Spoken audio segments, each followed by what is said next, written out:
Welcome to WCrypto. Hello, my friends. Welcome back to WCrypto.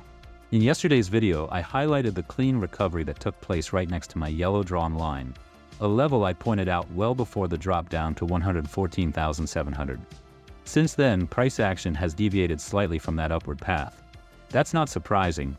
The line was intentionally exaggerated to represent the directional move rather than a perfect forecast. After bouncing back, the market hovered around 117,400 for 9 hours, then climbed a step higher to 118,000. We've now been consolidating there for about 15 hours, and a green signal has appeared on the 45-minute chart. This might indicate that momentum is building for another leg upward, potentially toward the 119,000 region. The 3-day liquidity heat map supports that possibility.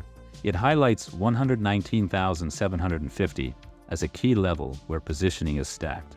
This zone attracts attention from those who may want to trigger reactions in the market, especially as many participants have entered with the expectation that prices will not rise above 118,000.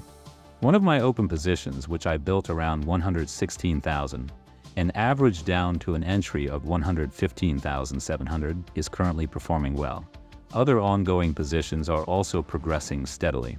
On the ETF side, we anticipated that Friday's total inflow could surpass 100 million. That was confirmed when final numbers came in. Inflows reached 130.8 million in total, with BlackRock alone contributing 92.8 million. I will continue updating you daily. Join the free Discord for real-time trading thoughts. Click the like button if you got value from this video.